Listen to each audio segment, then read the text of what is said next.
समस्या बड़ी जब नजर आती है जब उसका निवारण नहीं आता।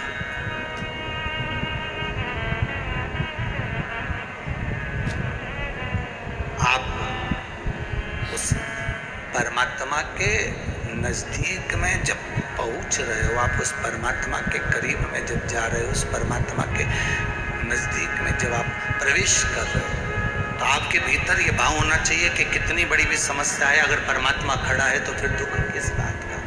शबरी अम्बा को बार बार जितने संत निकल कर जाते थे, जितने गुरुजन निकल कर जाते थे, शबरी अम्बा से कहते थे, अरे ओ शबरी, रोज बुआरी लगाती है, रोज झाड़ू लगाती है, रोज रंगोली डालती है, रोज सेज बिछाती है। और कई लोग तो हंसकर भी जाते थे, जितने जितने कई लोग ज्ञान की बात कह जाते थे, शबरी एक दिन भगवान तुझे जरूर मिलेगा। और कोई कोई कहता था, हो पागल है ये तो, बावरी हो गई, ये तो बावरी हो गई, ना जाने क्या इसके बुद्धि में आया हुआ है, रोज बुआरी लगाती है, रोज झाड़ू लगाती है, रोज सेज बिछाती। पर शबरी की चित्तवृत्ति में मातंग बाबा का संबोधन, मातंग ऋषि का शब्द एक बुद्धि चित्त में आ गया था कि मुझे दर्शन देने के लिए राम जरूर आएंगे। ये शबरी अम्बा के हृदय में बैठ गया था। फिर दुख कैसा भी हो, कोई कितना भी ताना दे, कोई कितनी भी गाली दे, कोई कितना भी अपशब्द कहे, पर शबरी अम्बा की चित्तवृत्ति में यह संजो गया था कि मेरे को राम का दर्शन होगा ही।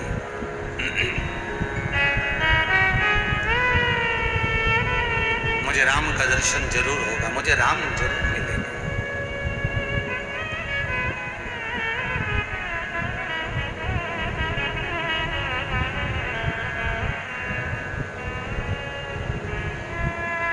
भाव था शब्द,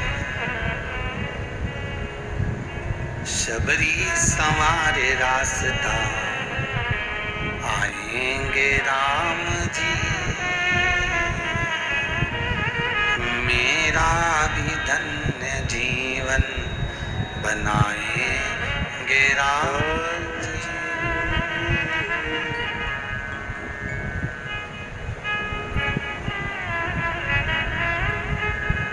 हाथों से अपने शबरी अपने हाथ से रास्ता बुआरती है, कोई चरण में कांटा ना लगे, क्योंकि जिस परमात्मा का दर्शन करने के लिए मैं बरसों से लगी हूं, अगर वो मेरे दरवाजे पर आए और उनको कष्ट हो तो ये आनंद क्या। बहुत ध्यान दीजिएगा इस प्रसंग पर भी कि हम मंदिर रोज जा रहे हैं भगवान का दीदार करने के लिए, भगवान का दर्शन करने के लिए, भगवान का स्मरण करने के लिए, और हमारे कारण अगर किसी को कष्ट हो तो वो मंदिर जाने का कोई सुख नहीं है।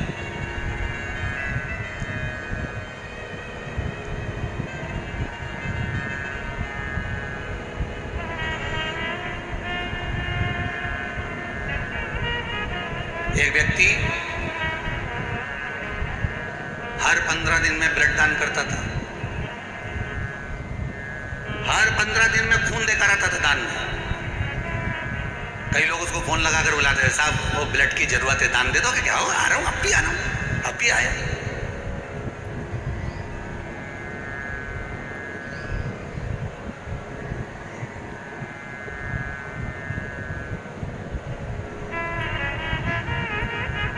अब उसका हर जगह पे सम्मान होने लगा। साहब इसने कम से कम 100 जगह पर ब्लड दान दिया, ब्लड डोनेट किया। उसको बड़े बड़े प्रमाण पत्र मिलने लगे, बड़ा बड़ा प्रमाण पत्र उसको मिला कि इसने 100 जगह पर, 50 जगह पर, 60 जगह पर, 70 जगह पर इसने ब्लड दान दिया, ब्लड डोनेट करा, इसने खून दिया है।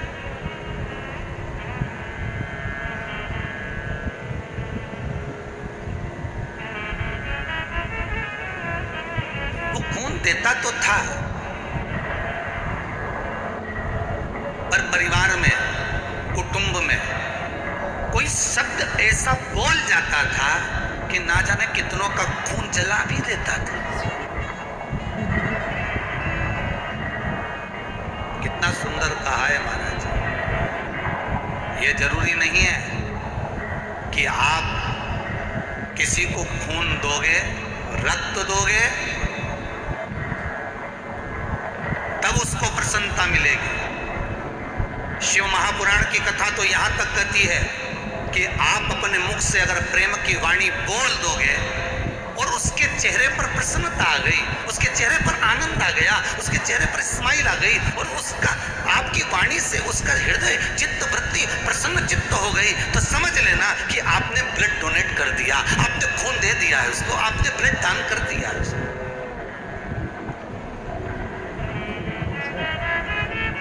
अगर प्रेम का संबोधन उसके लिए कहा गया है, प्रेम का संबोधन बोला गया, अच्छे शब्द बोले गए, अच्छे संबोधन कहे गए, तो समझ लो कि उसको आपने ब्लड दे दिया है।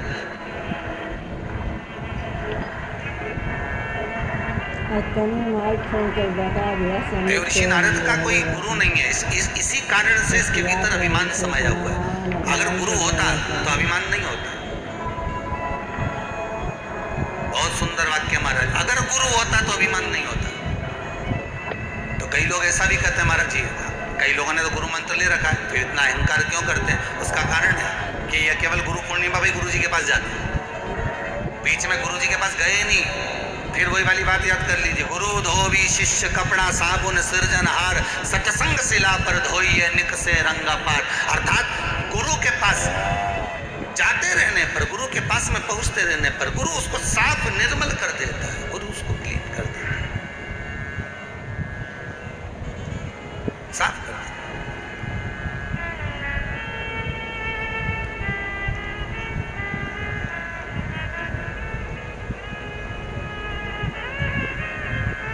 वो तो जाए और नमन करे महाराज, जाकर नमन करे, अपने हृदय चित्त की बात गुरु के सम्मुख में कह दे। फिर निवेदन करूंगा जो पहले का आज फिर कह रहा हूं, माता पिता और गुरु के सामने अपने दिल की बात कह दो, जो कुछ कहना कह दो।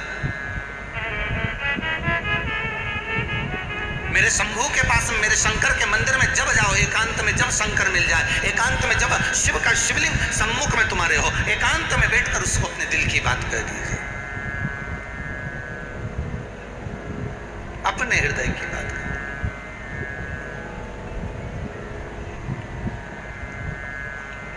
हे भोलेनाथ, हे गुरुदेव, स्वीकार कीजिए वंदना मेरी, चरणों में गुरुवर के प्रणाम करता हूँ, चरणों में गुरुवर के प्रणाम करता हूँ, स्वीकार कीजिए वंदना, स्वीकार कीजिए दास की वंदना, स्वीकार कीजिए दास की वंदना, स्वीकार कीजिए दास की वंदना।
सदा हम पे एहसान है।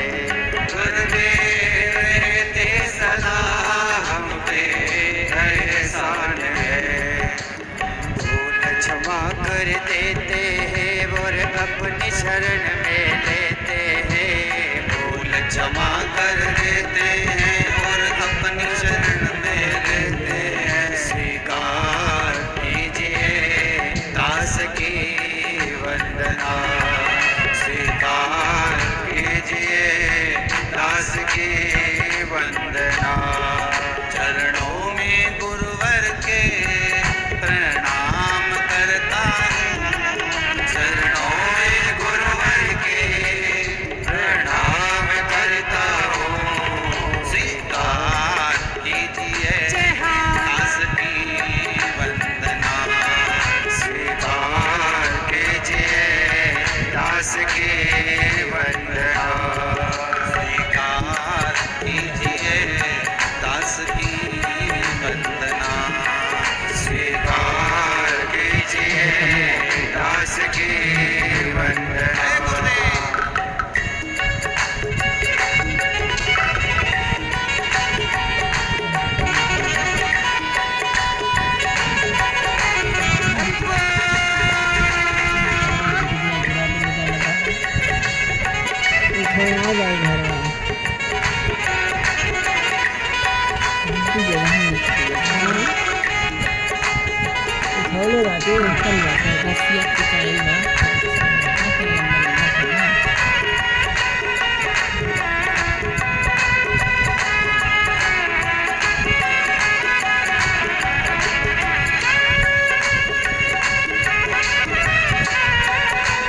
अरे भोले भटक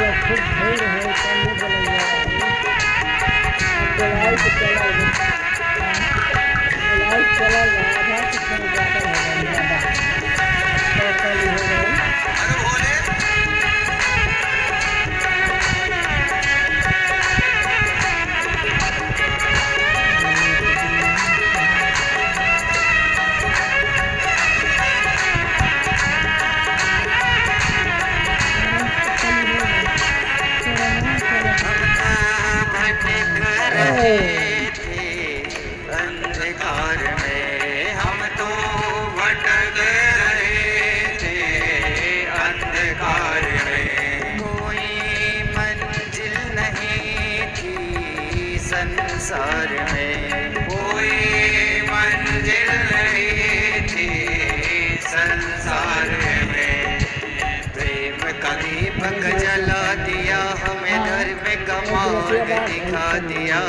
प्रेम का दीपक जला दिया हमें, धर्म का मार्ग दिखा दिया। स्वीकार कीजिए दास की वंदना।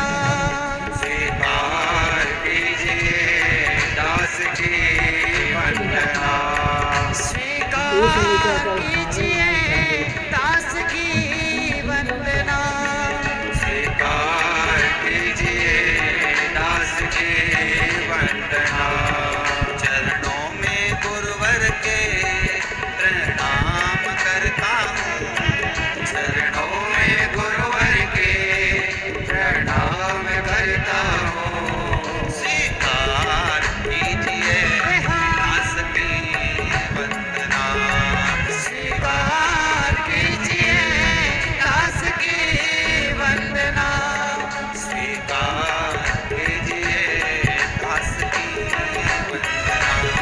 स्वीकार कीजिए दास की वंदना। अपने स्थान पर बैठकर भगवान देवाधिदेव महादेव से बड़े आनंद के साथ, बड़े विश्वास के साथ में बाबा देवाधिदेव महादेव से अपने दिल की बात भाव से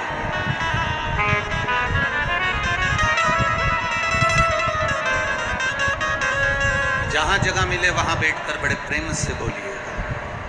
और हम तो कार्यकर्ताओं से भी कहेंगे कि ये शिव पुराण बार बार आपको सुनने को नहीं मिलेगी, इसलिए प्रयास करो आप भी जब शिव महापुराण में बाबा से स्तुति करने का, प्रार्थना करने का, बाबा से निवेदन करने का मौका मिले दिल से करें, जहाँ जगह मिले वहाँ बैठकर भाव से बोलें। जिन जिनको भाव से बोलना आता है सभी प्रेम से बोलेंगे। श्री शिवाय नमस्तु। श्री शिवाय नमस्तु। श्री शिवाय नमस्तु। श्री शिवाय नमस्तु। श्री शिवाय नमस्तु। बोला सब दुख का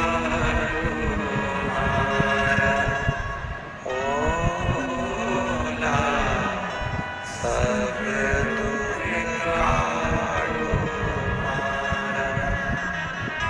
शिव शंकर जपो तेरी माला। भोले बाबा जपो तेरी माला। भोला सब दुख काटो।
कहे बेटा अपने पिता से जो कहना कहे अच्छे दिल से कहे, पर कोई संबोधन ऐसा ना कहे जिससे किसी का दिल दुखे।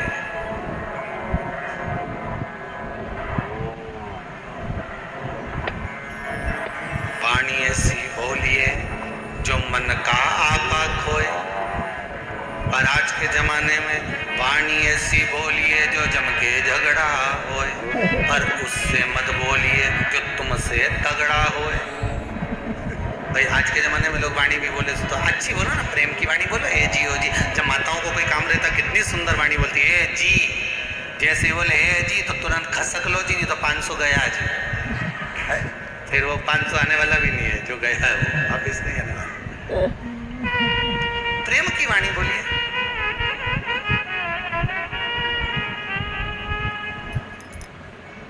जितनी स्नेह की वाणी हो सकती है बोलिए। पर देवऋषि नारद ने अपने पिता के सामने, ब्रह्मदेव के सामने भी जो वाणी बोली ना, वो बड़ी अहंकार की वाणी थी। मेरा मन है पिताजी, मेरा मन है। ब्रह्मा जी ने कहा क्या मन है?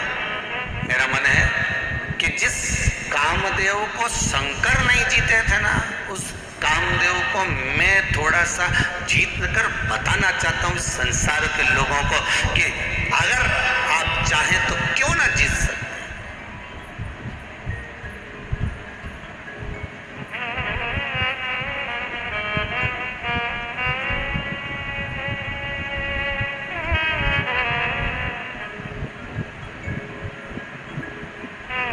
ब्रह्मा जी चाहते ना तो देवऋषि नारद से कह सकते थे, सुन सबसे पहले जा और गुरु मंत्र लेकर आ, क्योंकि गुरु मंत्र ले लेगा ना तो थोड़ा सा अहंकार तेरा कम हो जाएगा। ब्रह्मा जी ने नहीं कहा। ब्रह्मा जी तो सीधे भगवान विष्णु के पास पहुंच गए। नारायण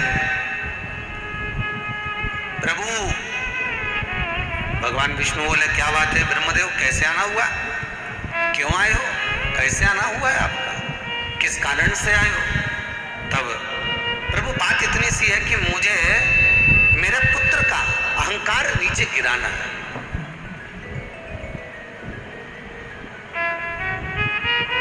और कोई इसको सदगुरु मिल जाए, ऐसा कोई एक गुरु ऐसा जीवन में मिल जाए जो इसके जीवन को सार्थक बना दे, ऐसा कोई गुरु मिल जाए तब ठीक है। भगवान विष्णु ने कहा कल ही लो, और भगवान विष्णु ने एक सभा बुलाई। भगवान विष्णु ने एक सभा बुलवाई, सारे 33 कोटि देवताओं को बुलवाया, सारे देवता आकर विराजमान हुए। और जैसे ही देवता आकर विराजमान हुए, थोड़ी देर बाद देवऋषि नारद आ गए। श्रीमन नारायण श्रीमन नारायण श्रीमन नारायण। जैसे ही नारद जी आए, इतने में तुरंत सारे देवताओं ने उनको प्रणाम करा, और प्रणाम करने के बाद सारी कुर्सियां भरी हुई थी, एक भी कुर्सी खाली नहीं छोड़ी देवता। कुर्सी भी उतनी लगवाई जितने देवता थे, उसके सिवा कोई कुर्सी नहीं। साधु सन्यासी तपस्वी साधक उपासक संत महात्मा सबको बिठा दिया, जगह जगह पर ले जाकर सबको विराजमान कर दिया। सब बैठ गए, सब जहाँ जहाँ बैठना था वहाँ बैठ गए। आखिरी में देवऋषि नारद आ रहे हैं, आखिरी में देवऋषि नारद पहुँच रहे हैं। और देवऋषि नारद आखिरी में जब आए, आते से उन्होंने भगवान विष्णु को प्रणाम करा, ब्रह्मा जी को प्रणाम करा, सबको प्रणाम कर देवऋषि नारद ने पूछा मैं कहाँ बैठूं।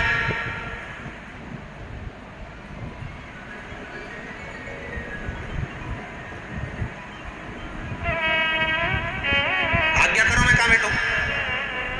कोई नहीं बोला, क्योंकि देवऋषि नारद से आफत कौन बोल ले, कोई नहीं बोला कहाँ बैठो। इतने में ब्रह्मा जी ने कह दिया नारद तुम बहुत लेट आए हो, इसलिए काम करो सामने जमीन पर आसन बिछाओ और बैठ जाओ।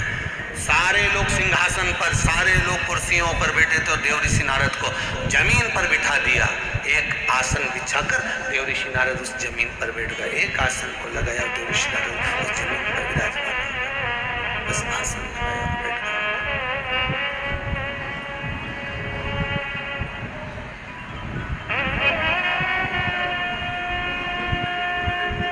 अब आप लोग बोलेंगे गुरुजी ये कथा कहां से लेकर आए हो कि नारद जी को जमीन पर बिठाया। नारद पंचतंत्र में से ये कथा निकाली है, ठीक है। जिसको अगर पढ़ना हो तो वो पढ़ सकते हो, नहीं तो आप लोग कहोगे ये संवाद कहां से मिल गए कि देवऋषि नारद तो हमेशा आते थे तो उनको ऊंचे सिंहासन पर बिठाते थे, पर नारद को जमीन पर बिठाया ये संवाद कहां से। तो नारद पंचतंत्र से कथा निकाली है, जमीन पर बिठा।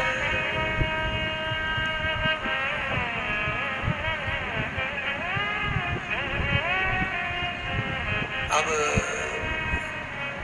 नारद जी के तो कांटे से खून नहीं, नारद जी के तो मन में, वृत्ति में, चित्त में ये बात तो राजी नहीं हो रही नारद जी के कि भाई मुझे जमीन पर बिठाया।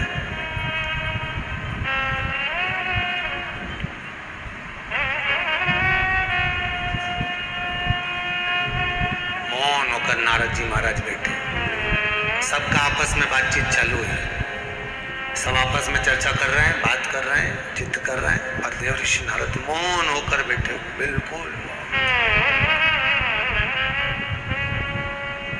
एकदम मौन हो गए।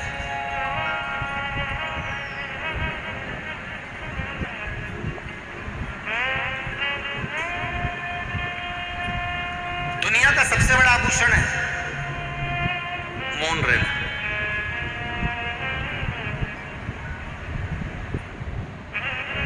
बुढ़ापे में क्या तुम्हारे पास होगा कि तुम्हारे बहू बेटा तुम्हें पूछेंगे।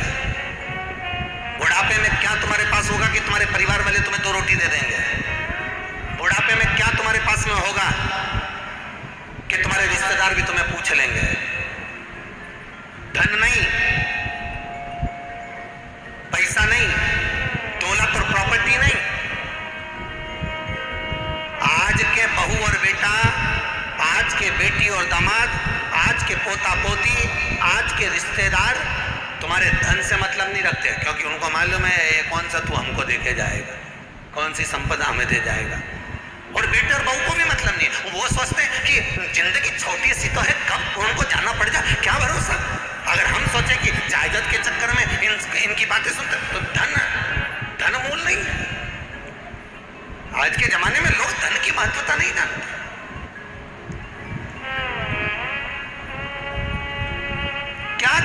पास में हो कि तुम्हारे बहू बेटा भी तुम्हें सम्मान दे? क्या तुम्हारे पास में हो कि तुम्हारे रिश्तेदार भी तुम्हारा सम्मान दे? क्या तुम्हारे पास में हो कि तुम्हारे कुटुंब वाले, मोहल्ले वाले, परिवार वाले, समाज वाले तुम्हारा सम्मान करें? क्या होना चाहिए? तो बुढ़ापे का परम आभूषण है मौन रहना। बुढ़ापे का परम आभूषण है चुप रहना और मीठी वाणी बोलना। अब तुम्हारे पास धन तो बहुत सारा है, तुम नौकर भी रख लिया 15 और रोज किसी को गाली दो, नौकर भग जाए, फिर अगला ढूंढ के लाओ, फिर गाली दो ने फिर भग जाए, फिर ढूंढ के लाओ, फिर गाली दो ने फिर भग जाए, तो धन का कोई मीत नहीं है। उनको तो मीठी वाणी चाहिए, उनको मौन चाहिए, उनको चुप चाहिए। जितना जितना अवस्था बढ़ती चली जाती है, जितनी जितनी अवस्था आगे बढ़ती चली जाती है, शास्त्र कहता है उतना चुप रहने की आदत डाल लेना चाहिए कि अब हमको नहीं बोलना। क्यों? हम बोलेंगे और बहू को बुरा लगेगा, हम बोलेंगे बेटे को बुरा लगेगा, वो कुछ भी करेंगे और हम अगर मना भी करेंगे और वो मानने वाले तो है नहीं, इसलिए बोलकर क्यों बुरे हो? इसलिए क्या किसको रोइए, चादर तान के सोइए। आग लगे बस्ती में, अपन रहो मस्ती में। क्या करना अपन को बोलकर? ठीक है, बहुत बढ़िया बेटा। अच्छा, कई कई लोग कहते भी माताओं के मन में कभी कभी आ ही जाता है, हमने बड़ी मुश्किल से जोड़ जोड़ के इकट्ठा करा, कल की आई सब चूना लगाए जा रही है। हमने बड़ी मुश्किल से जोड़ जोड़ के रखा, कल की आई सब बर्बाद करती जा रही। कई लोगों के मन में ये भाव आता है। अच्छा, ईमानदारी से बोलो रीजी जी, तुम्हारे मन में आज तो ये आ गया कि कल की आई सब बेकार करे जा रही, फेंके जा रही, सब्जी इतनी सारी बना रही, रोटी इतनी सारी बना रही, सब फेंके जा रही, सब फेंके जा रही, और तुम बोले जा रही और वो सुने जा रही और तुम्हारी बात को मान्य नहीं कर रही, तो फिर क्यों बोलो? तुम भी एक काम करो ना, 2-4 रोटी जरा ज्यादा बनाओ, गाय को देकर